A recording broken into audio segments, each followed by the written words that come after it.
Hello दोस्तों, राम राम आप सभी को। आज एक और नई ट्रेनिंग लेके आया हूँ मैं, जिसका नाम है ISO 9000 2015 by automotive tools knowledge. ये ट्रेनिंग काफ़ी डिमांड में है, आप सभी को इसकी नॉलेज की रिक्वायरमेंट है। कोई भी इंडस्ट्री हो, कोई भी टाइप की इंडस्ट्री हो, जैसे कि फूड प्रोसेसिंग हो, ऑटोमोटिव हो, एरोस्पेस हो, मैन्युफैक्चरिंग की हो, टायर 2 टायर 3, कोई भी टाइप की रॉ मेटल प्रोड्यूसिंग कंपनीज हो, ट्रेडर्स हो, सब इंडस्ट्री में इस स्टैंडर्ड की रिक्वायरमेंट है, क्योंकि ये स्टैंडर्ड बात करता है क्वालिटी की, QMS की, क्वालिटी मैनेजमेंट सिस्टम की। सो आइए इस स्टैंडर्ड के बारे में हम पढ़ते हैं।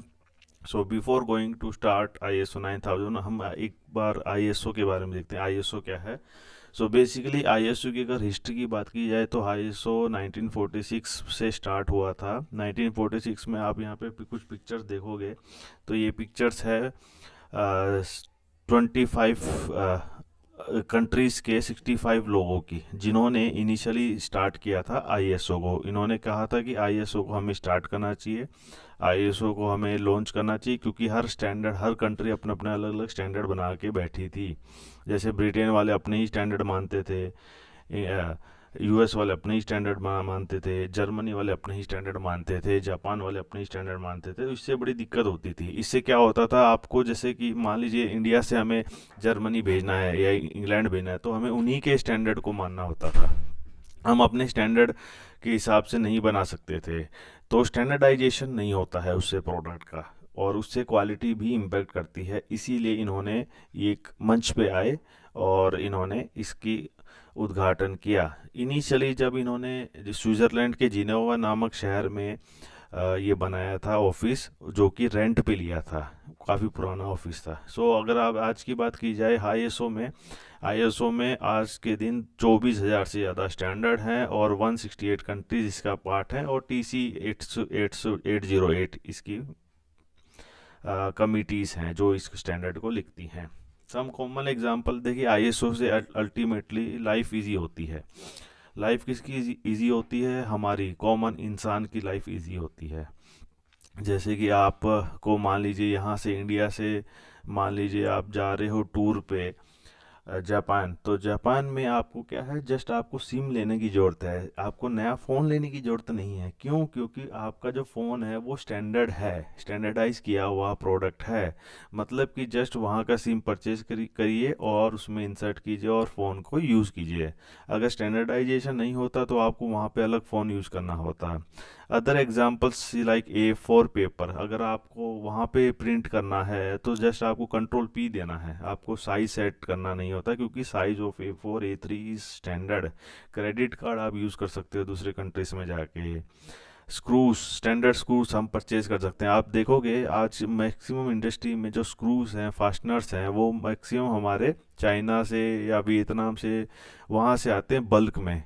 क्यों बल्क में आ पा रहे हैं? क्योंकि उनका जो साइज़ है, स्टैंडर्ड है, वो सब कुछ सेम है। इजीली हम लोग, बस हमें उनको ऑर्डर देना है और हम इसको यूज़ कर लेंगे आफ्टर रिसीविंग। अगर ऐसा नहीं होता तो क्या होता? अगर ऐसा नहीं होता, स्टैंडर्डाइजेशन नहीं होता, तो आपको एक स्टैंड स्क्रूज के लिए भी एक ड्राइंग बनानी होती, डिज़ाइन बनाना होता, मशीन लानी होती, और उसके बाद उसके मैन पावर लगती, मटेरियल लगता, प्रोडक्शन का एरिया बनता।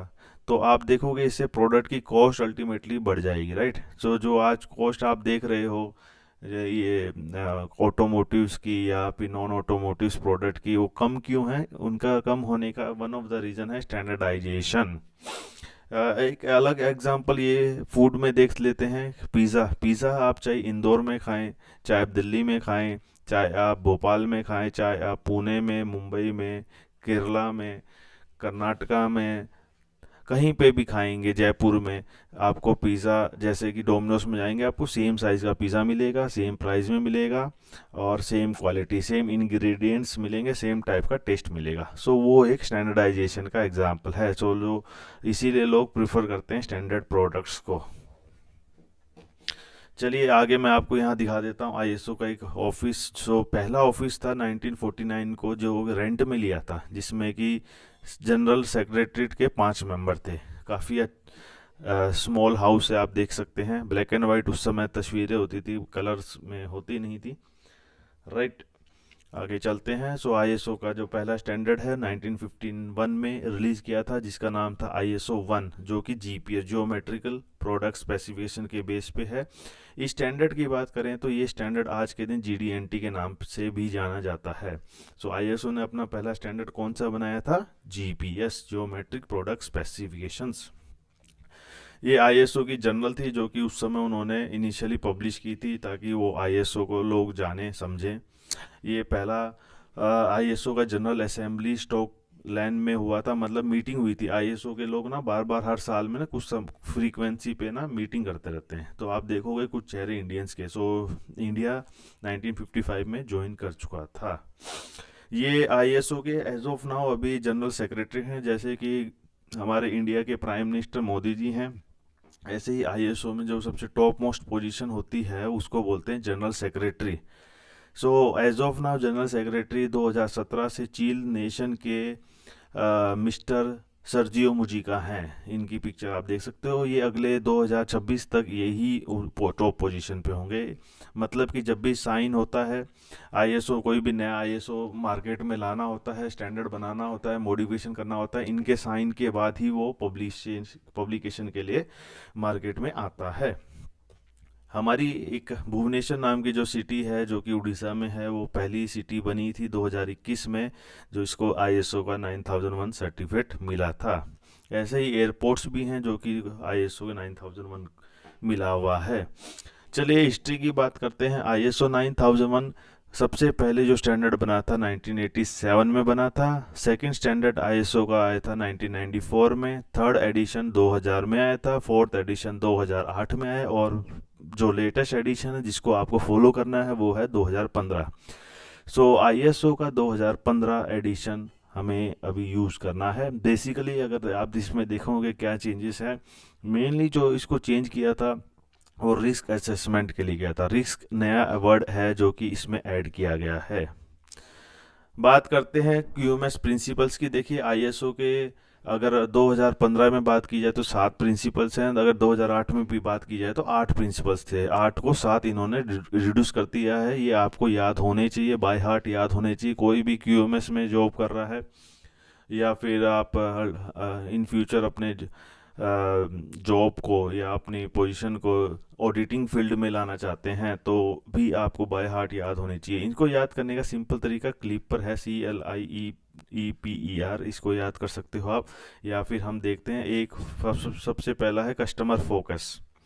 सब सो आईएसओ का प्रिंसिपल है कस्टमर फोकस करना है आपको क्यूएमएस में। लीडरशिप डेवलप करनी है हर एरिया में। लोग third is engagement of people, लोगों को एंगेज करना है, काम रोल्स रेस्पॉन्सिबिलिटी देनी है, ऐसे खाली बैठना नहीं है, उनको कुछ ना कुछ देते रहना है। फोर्थ है प्रोसेस अप्रोच यूज़ करना है हमें, फंक्शंस के ऊपर नहीं जाना है। फिफ्थ है इम्प्रूवमेंट, लगातार इम्प्रूवमेंट करते रहिए। सिक्स्थ है एविडेंस बेस्ड डिसीजन मेकिंग, जो भी आप एविडेंस देखेंगे उसके बेस पे ही डिसीजन लेंगे। आप किसी के मन के हिसाब से, किसी के फीलिंग के हिसाब से आप कोई भी डिसीजन नहीं लेंगे। और सातवां एंड है रिलेशनशिप मैनेजमेंट, मतलब कि आपके सप्लायर्स के साथ अच्छे से रखेंगे, राइट। सो 7 प्रिंसिपल कौन कौन से हैं? Customer focus, leadership, engagement of people, process approach, improvement, evidence based decision making and relationship management. इनको याद करने का क्या तरीका है? Clipper, CLEPIER, clipper.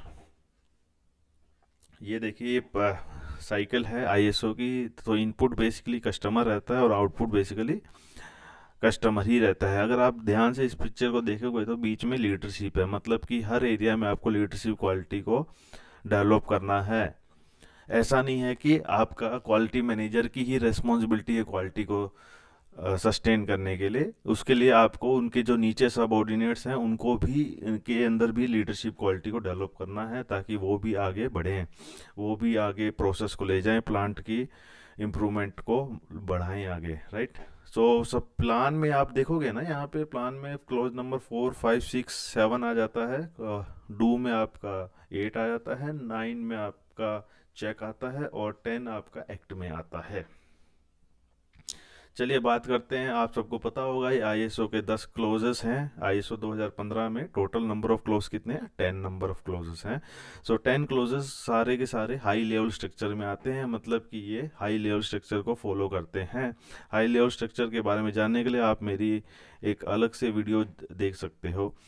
So close number अगर 1 2 3 की बात करें, सो ये नॉन ऑडिटेबल क्लोज कहे जाते हैं, मतलब कि कोई भी कंपनी में इन क्लोज के ऊपर ट्रेनिंग नहीं होती, इन क्लोज के ऊपर कोई भी ऑडिट नहीं होती है।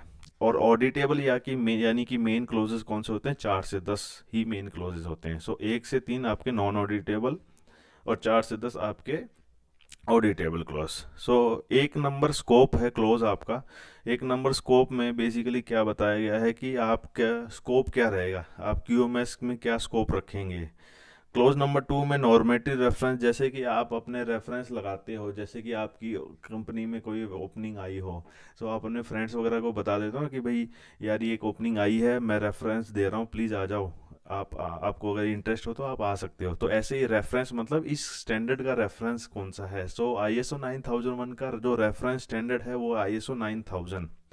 सो आईएसओ 9000 में क्या दिया गया है? आईएसओ 9000 में वोकेबलरीज दी गई हैं, मतलब कि मान लीजिए आपको यहाँ पे एक डेफिनेशन मिलती है जैसे कि कस्टमर। आपको देखना कस्टमर की डेफिनेशन क्या है, तो डेफिनेशन देखने के लिए आपको आईएसओ 9000 2015 एडिशन को देखना होगा, वो इसका नॉर्मेटिव रेफरेंस है।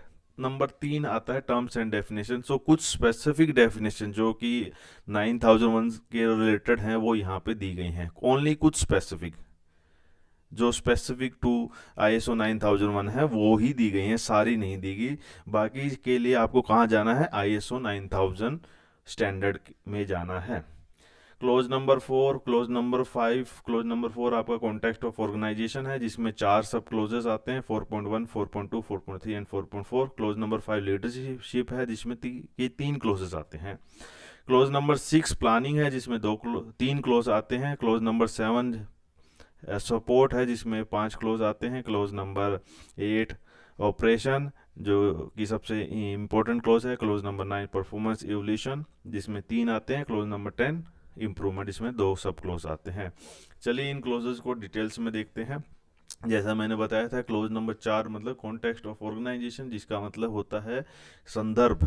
किस संदर्भ में ऑर्गेनाइजेशन का क्या संदर्भ है, किस संदर्भ में ऑर्गेनाइजेशन की बात की जानी है। सो 4 में 4 सब क्लोज आते हैं, याद करने का यही तरीका है, 4 में 4 सब क्लोज।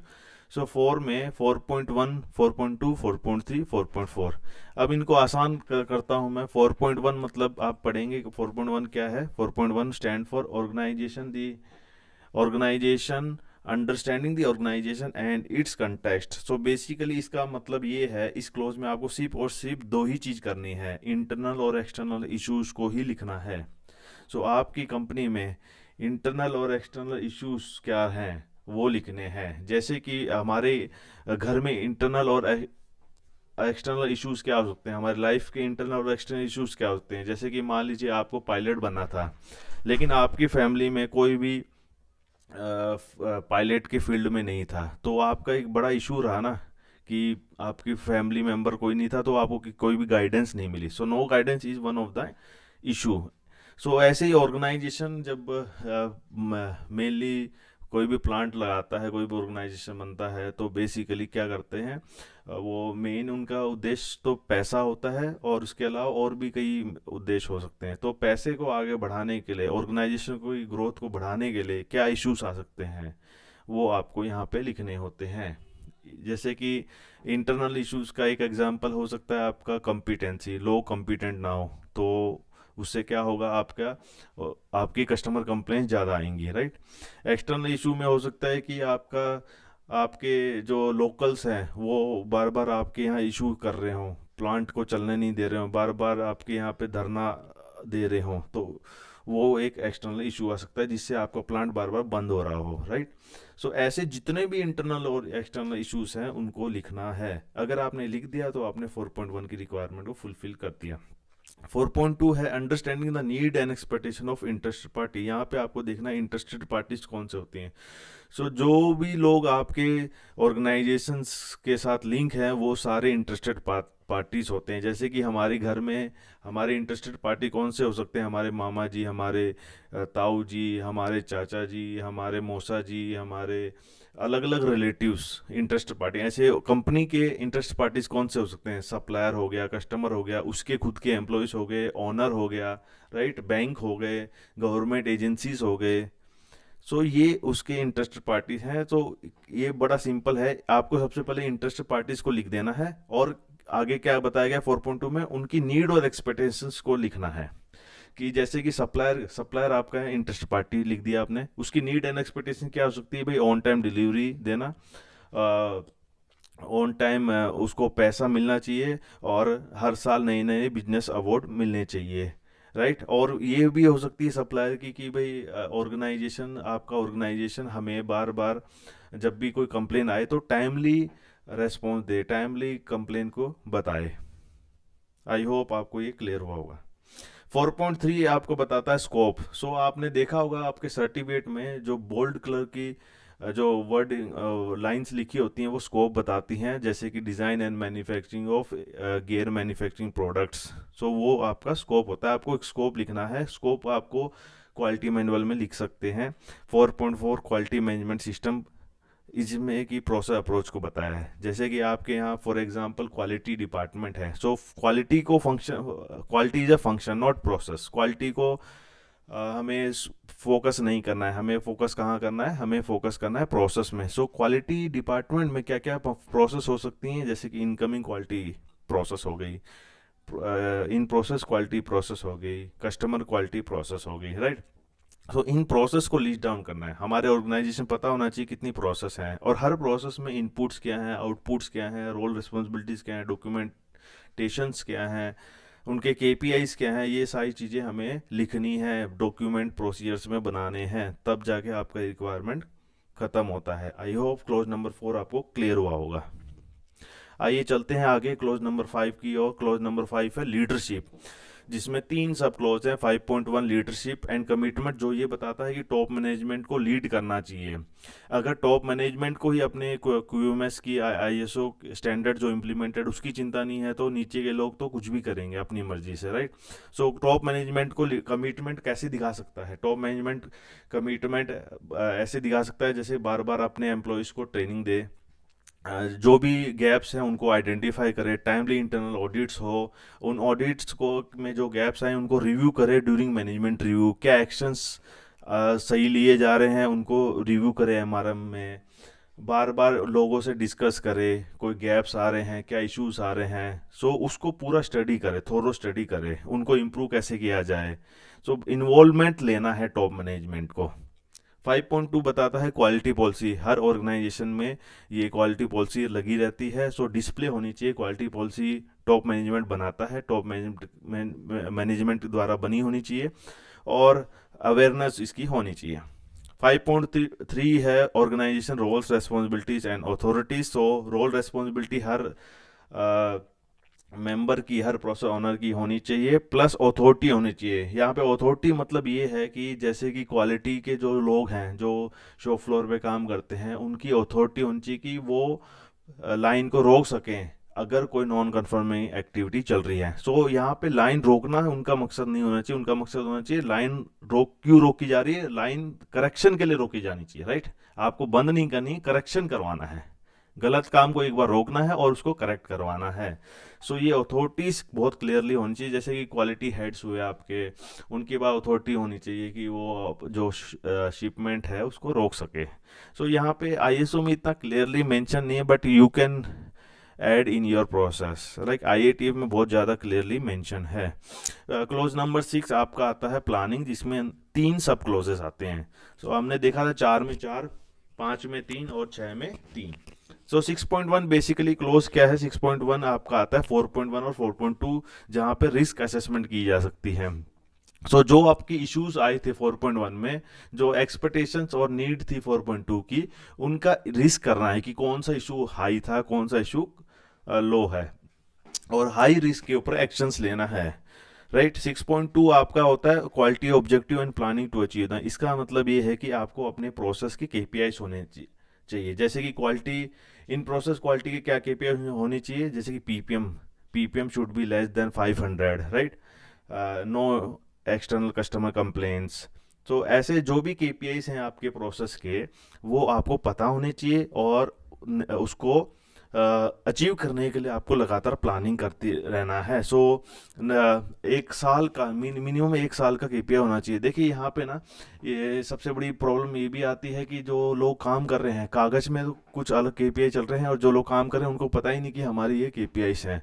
सो केपीआईस की अवेयरनेस होना बहुत ज़रूरी है। 6.3 आपका प्लानिंग ऑफ चेंजेस। तो कोई भी चेंजेस करेंगे आप, तो उसका प्लानिंग के साथ करेंगे। जैसे कि मान लीजिए आपके क्वालिटी मैनेजर चले जाते हैं, कोई नया क्वालिटी मैनेजर आता है, तो उसके क्या प्लानिंग करोगे, उसको कैसे पता चलेगा ये हमारा क्यूएमएस है, ये ऑब्जेक्टिव्स है हमारे, ये रोल रेस्पॉन्सिबिलिटी है, ये हमारी क्वालिटी पॉलिसी है। तो प्लानिंग करके आपको चेंज करना है। आई होप ये क्लियर होगा, राइट। क्लोज नंबर 7 आता है सपोर्ट। सो सपोर्ट में चार टोटल 5 सब क्लोजेज आते हैं, 6 में 3, 7 में 5। 7.1 रिसोर्सेस। यहाँ पे आपको अपने क्यूएमएस के लिए जो भी रिसोर्सेज चाहिए वो उनको डिफाइन करना है और उनकी अवेलेबिलिटी को देखना है। अगर कोई गैप है तो गैप आपका रिक्वायरमेंट में आना चाहिए थ्रू मैनेजमेंट रिव्यू मीटिंग्स। सो रिसोर्सेज क्या हो सकते हैं, जैसे कि लोग हो सकते हैं आपके रिसोर्सेज, लोग चाहिए, कॉम्पिटेंट लोग चाहिए, राइट। इंफ्रास्ट्रक्चर चाहिए आपको, आपको लैपटॉप्स पीसी चाहिए डॉक्यूमेंटेशन के लिए, राइट। आपको ट्रेनिंग्स चाहिए, आपके लिए एनवायरनमेंट होना चाहिए। सो ये सारी चीज़ें आपको लिस्ट डाउन करनी है रिसोर्सेज। देखेंगे आप कई कंपनी में जाओगे ना, तो वहाँ पे आप देखोगे चेयर पे भी नंबर लिखे रहते हैं, पंखे पे, एसी पे नंबर लिखे रहते हैं। वो क्या है, वो एक one of the example of resources है। 7.2 कॉम्पिटेंसी है। देखिए हर organisation skill matrix, competency matrix लगा होता है। सो यही क्लोज वो कॉम्पिटेंसी का है। सो हर कॉम्पिटेंसी मैपिंग होनी चाहिए, कॉम्पिटेंसी मैपिंग के हिसाब से ट्रेनिंग रिक्वायरमेंट आनी चाहिए। 7.3 आपका अवेयरनेस है। हर ऑर्गेनाइजेशन में जो भी लोग काम कर रहे हैं, जो कि क्यूएमएस को इफेक्ट कर रहे हैं, उनकी अवेयरनेस होनी चाहिए। उनको क्या क्या अवेयरनेस होनी चाहिए, जैसे कि क्वालिटी पॉलिसीज क्या हैं, उनके रोल रिस्पॉन्सिबिलिटीज़ क्या हैं, उनके केपीआईज क्या हैं, उनको ये चीज़ों का पता ही होना चाहिए। अगर नहीं है उनको अवेयरनेस, तो इसके अगेंस्ट आपको एनसी मिल सकती है। 7.4 कम्युनिकेशन। आपके ऑर्गेनाइजेशन में इंटरनल और एक्सटर्नल कम्युनिकेशन कैसे चल रहे हैं उसको आपको बताना है। कम्युनिकेशन आपका कैसे हो रहा है, तो यहाँ पे कम्युनिकेशन मैट्रिक्स बता सकते हो, या थ्रू आप मेल्स वगैरह बता सकते हो। जैसे कि नोटिस बोर्ड हमारे ऑर्गेनाइजेशन में होते हैं, कब छुट्टी है, या शिफ्ट कितने आवर्स की है, या बस आएगी लेट आएगी या बस नहीं आएगी, वो हम लोग नोटिस बोर्ड लगाते हैं गेट पे या शॉप फ्लोर पे ना। वो सारा कम्युनिकेशन का एग्जांपल है। या आपकी जैसे कस्टमर कंप्लेन आती कैसे आई, थ्रू मेल्स आई, किसने कौन बताएगा, किस किस किस को बताएगा, वो सारी आपको कम्युनिकेशन मैट्रिक्स में बना सकते हैं। 7.5 लास्ट क्लोज डॉक्यूमेंट्री इन्फॉर्मेशन। यहाँ पे बताया गया है कि जो आपके आईएसओ में स्टैंडर्ड में जो भी शेल, जहाँ पे भी शेल वर्ड लिखा है, जिस क्लोज में भी शेल वर्ड लिखा है, इसका मतलब उसको मैंडेटरी फुलफिल करना है, वो बहुत ज़रूरी है, कंपलसरी है। इसके अलावा आप अपने ऑर्गेनाइजेशन की प्रोसेस के हिसाब से डॉक्यूमेंट को सेट कर सकते हो, बना सकते हो। क्लोज नंबर 8 आपका आता है ऑपरेशन। ये देखिए ये सबसे इम्पोर्टेंट क्लोज है, जिसका मतलब है कि हार्ट, एक इंसान के जो दिल होता है, इंसान का दिल जैसे चलता है, मेन इंसान के दिल होता है, उसी तरीके से आईएसओ का सबसे मेन क्लोज कौन सा है, क्लोज नंबर 8 ऑपरेशन सबसे बड़ा क्लोज है। हर ऑडिट में इस क्लोज को के लिए सबसे ज़्यादा फोकस किया जाता है। सो इस क्लोज में 7 सब क्लोजेज आते हैं, 8 में 7 सब क्लोजेज आते हैं। तो क्लोज नंबर 1 है operation planning and control. Basically इस क्लोज में ये बताया गया है कि आपके प्लानिंग करनी चाहिए, ऑपरेशन प्लानिंग एंड कंट्रोल्स होनी चाहिए आपके, right. So operation planning and control कैसे करेंगे, थ्रू गैंट चार्ट वगैरह आप कर सकते हो। आपको प्लानिंग क्या करोगे। 8.2 है requirement for product and services. आपको प्रोडक्ट के बारे में भी रिक्वायरमेंट समझनी है, जैसे कि आपका प्रोडक्ट कहाँ जा रहा है, कैसे लग रहा है, कैसे फिट होगा, उसकी रिक्वायरमेंट को समझना है। 8.3 आपका design and development of product and services. यहाँ पे आपको process design plus product design. So product के डिज़ाइन क्या हो सकते हैं, ड्राइंग्स आपकी आ सकती हैं, प्रोसेस के डिज़ाइन क्या हो सकते हैं, आपके एफएमईए बनेंगे, आपके कंट्रोल प्लान्स बनेंगे, लेआउट बनेगा। ये सारी रिक्वायरमेंट 8.3 में आपको देनी है। 8.4 आपका है control of externally provided process products and services suppliers. जो आपके सप्लायर्स हैं उनको कंट्रोल कैसे करें, जैसे कि सप्लाई सिलेक्शन कैसे किया जाए, सप्लाई मॉनिटरिंग कैसे किया जाए, सप्लाई डेवलपमेंट कैसे किया जाए, वो सारा आपका 8.4 के अंदर आ जाएगा। और 8.5 सबसे मेन क्लोज है प्रोडक्शन। प्रोडक्शन कैसे किया जाना चाहिए, प्रोडक्शन में क्या क्या होना चाहिए, फोरम्स की अवेलेबिलिटी होनी चाहिए, डॉक्यूमेंटेशन क्या क्या होना चाहिए, प्रोडक्शन का इनपुट क्या होगा, आउटपुट क्या होगा, कौन कंट्रोल करेगा, इसको रेगुलाइज कैसे करेंगे, क्या केपीआईस होंगे, ये सारी चीज़ें आपको 8.5 में करनी है। 8.6 में release of product and services basically dispatch का रेट क्लोज है। जैसे कि आपको प्रोडक्शन होने के बाद आप क्या करते हो, फाइनल इंस्पेक्शन करते हो, लेआउट करते हो, फंक्शनल टेस्टिंग करते हो, ये सारे आपको 8.6 में करनी होती हैं। और 8.7 control of non confirming output, अगर आपकी कुछ कंप्लेंट्स आती हैं तो उसको आपको कंट्रोल्स करना है, राइट। आई होप ये क्लियर हुआ होगा आपको यहाँ पे। क्लोज नंबर 9 में 3 सब क्लोज हैं। 9.1 monitoring measurement analysis and evolution, basically यहाँ पे आपके क्लोज की रिक्वायरमेंट में अगर मैं आईईटीएफ की ज़्यादा बात करूँ तो वहाँ पे एसपीसी आ जाएगा। सो आपको अपने प्रोसेस को मॉनिटर करना है, मेजर करना है और एनालिसिस करना है। 9.2 आपका इंटरनल ऑडिट आएगा। आपके ऑर्गेनाइजेशन में इंटरनल ऑडिट होनी चाहिए, मिनिमम हर साल एक बार होनी चाहिए ऑडिट। और ऑडिट आपको गैप असेसमेंट करना है और उसमें जो भी एनसीस आएंगे उनको क्लोजर करना है बेस। और 9.3 आता है मैनेजमेंट रिव्यू, मैनेजमेंट रिव्यू करना है। सो बेसिकली आप देखेंगे ना, इंटरनल ऑडिट हमेशा पहले होनी चाहिए और मैनेजमेंट रिव्यूज के बाद ही होना चाहिए। चलिए लास्ट क्लोज चलते हैं, क्लोज नंबर 10 जो कि है इम्प्रूवमेंट के ऊपर। इम्प्रूवमेंट में 3 सब क्लोज आते हैं। 10.1 जनरल है, 10.2 non conformity and corrective action, जो भी आपकी कंप्लेंट्स आएंगे उसको आपको एक्शंस लेना है, करेक्टिव एक्शन लेने हैं। यहाँ पे आप जीएडी का यूज़ कर सकते हो। जैसे ही कुछ कस्टमर कंप्लेन आई कि आप क्या करोगे, जीएडी के फॉर्मेट के हिसाब से आप सबसे पहले प्रॉब्लम को डिफाइन करोगे, कंटेनमेंट करोगे, रूट कॉज एनालिसिस करोगे, करेक्टिव एक्शन करोगे और आप उसका हॉरिजॉन्टल डिप्लॉयमेंट करोगे। ये सारी चीज़ें एक्टिविटीज़ आपको 10.2 में करनी है। और 10.3 लास्ट क्लोज है कंटिन्यू इम्प्रूवमेंट। आपको हर प्रोसेस को लगातार कंटिन्यू इम्प्रूवमेंट करते जाना है, केपीआईस को भी। इसके कुछ एग्जांपल्स हो सकते हैं, जैसे कि आपका लीन मैन्युफैक्चरिंग ऐड कर सकते हो अपने यहाँ ऑर्गेनाइजेशन में, 6 सिग्मा यूज़ कर सकते हो आप अपने ऑर्गेनाइजेशंस में, 5S कर सकते हो आप, काइजन्स इम्प्लीमेंट कर सकते हो। तो ये सारे क्या हैं, कुछ एग्जांपल्स हैं कंटिन्यूअल इम्प्रूवमेंट के। आई होप ये क्लोज रिक्वायरमेंट आपको क्लियर हुई होंगी। कोई स्पेसिफिक रिक्वायरमेंट आपको क्लियरिटी नहीं हुई तो आप प्लीज़ अपना कमेंट डाल सकते हो विद आपके ईमेल। सो मैं आपके ईमेल पे आपको रिप्लाई करूँगा। सो ओवरऑल बेनिफिट क्या हो सकते हैं आईएसओ के, अगर आप आईएसओ स्टैंडर्ड को यूज़ करोगे तो आपका ऑर्गेनाइजेशन कॉस्ट एफिशिएंट होगा, रिस्क मैनेजमेंट इम्प्रूव होगा, आपकी प्रोसेस की क्रेडिबिलिटी कम्पिटिटिवनेस इम्प्रूव होगी, आपकी प्रोडक्ट की कॉस्ट कम होगी, आपका सेटिस्फैक्शन, कस्टमर सेटिस्फैक्शन इम्प्रूव होगा, आपका रेवेन्यू अच्छा होगा, कम्युनिकेशन प्लानिंग और आपका ऑर्गेनाइजेशन का कल्चर भी इम्प्रूव होगा। सो ऐसे बहुत सारे बेनिफिट्स हैं आईएसओ के, अगर आप रियल में इम्प्लीमेंट करोगे तो बेनिफिट होगा। आई होप ये वीडियो आपको अच्छी लगी होगी। कोई भी क्वेरीज है आप प्लीज़ कमेंट कर सकते हो और मुझसे पूछ सकते हो, मैं आपका रिप्लाई पक्का दूंगा। सो इसके साथ मैं इस वीडियो क्लोज करता हूँ। Bye bye, thank you.